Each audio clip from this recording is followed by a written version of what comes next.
GT को धूलिसात कला MI Tilak Varma दमदार शतक कमाल दल जीटी विपक्ष में 99 रन विजय हासिल करी पॉइंट टेबल सप्तम स्थान अधिकार करिछि। अन्यपटे जीटी एही मैच रे हारी नंबर 6 रे अछि। तेबे एमआई बनाम जीटी मैच रो सारांश जानिबा पूर्वरु आपण माने जदि चैनल को नुआ करि आसिछन्ती तेबे चैनल को सब्सक्राइब करिवा को जमा भूलिबेनी। तास वीडियोटी भल लागिले गोटे लाइक मध्य करदेबे। आईपीएल 2026 मैच नंबर 30 एमआई बनाम जीटी परस्पर सह मुहांमुही होइथिले। मैच टी अहमदाबाद नरेंद्र मोदी स्टेडियम रे अनुष्ठित होइथिला। जीटी अधिनायक सुमन गिल टॉस जीति प्रथमे बॉलिंग करिवार निष्पत्ति नेइथिले। तेबे एमआई प्लेइंग 11 ने बड़ परिवर्तन करिछि, जेउथरे दानिश मालेवार एवं क्रिस भगत जीटी विपक्ष मैच रे एमआई तरफरु डेब्यू करछन्ती। Danish Malewar opener Ryan Rickelton को स्थान रे ओपनिंग करथिबा बेले अन्यपटे पेसर क्रिस भगत दीपक चहर को स्थान नेइछन्ती। सेहिपरि मिचेल सान्टनर शार्दुल ठाकुर को स्थान नेइछन्ती। तेबे ओपनिंग रो प्रथम ओभर एमआई मात्र 2 रन करथिला। राबाडांको द्वितीय ओभर गोटे चौका और गोटे छक्का सह अनेक टाइट डिलीवरी होइथिला।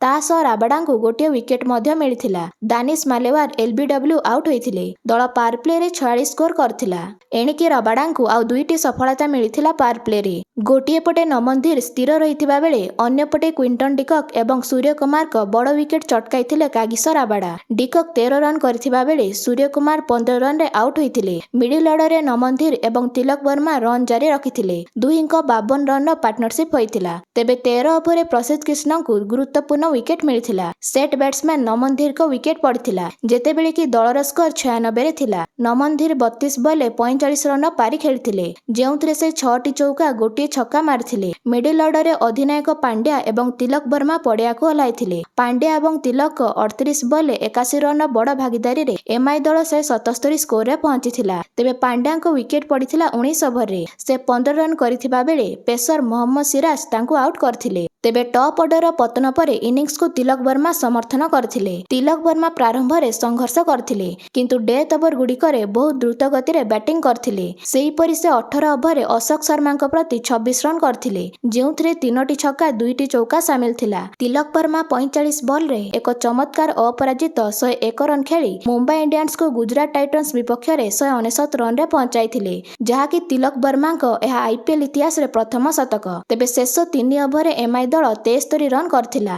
जीटी दल 200 रन टार्गेट को पिछा करी 100 रन ऑल आउट होइथिले। तेबे प्रथम बॉल बड़ विकेट पड़िथिला जीटी रो। ओपनर साई सुदर्शन को आउट करथिले पेसर जसप्रीत बुमराह, जहाकि जसप्रीत बुमराह को एही सीजन प्रथम विकेट थिला। जस बटलर 3 नंबर रे पड़िया को आस्थिले, मात्र गोटे चौका मारी हार्दिक पांड्या ठारू आउट होइथिले। सेहीपरि सुमन गिल मध्य निज विकेट हराइथिले पंचम ओभर रे। पेसर अश्विनी कुमार तांको आउट करथिले। सुमन गिल 3टी 4 मारी 14 रन करथिले। पावर प्ले रे दल 3टी विकेट हराई 45 स्कोर करथिला। तेबे 8 ओभर स्पिनर मिचेल सान्टनर लगातार 2टी विकेट नेबारे सफल होइथिले। से वाशिंगटन सुंदर एवं ग्लेन फिलिप्स को आउट करथिले। सुंदर 26 रन करथिबा बेले फिलिप्स 6 रन करथिले। परे पेसर अश्विनी कुमार लगातार 3टी विकेट चटकाइथिले, जेउथरे राहुल तिवातिया, शाहरुख खान एवं राशिद खान को विकेट पड़थिला। तिवातिया 8 रन, शाहरुख खान 17 रन और राशिद खान मात्र 4 रन रे आउट होइथिले। दल 13 ओभर 86 स्कोर करी 8टी विकेट हराई बसथिला। बाकी शेष 2टी विकेट एम गजनफर 16 ओभर नेइथिले।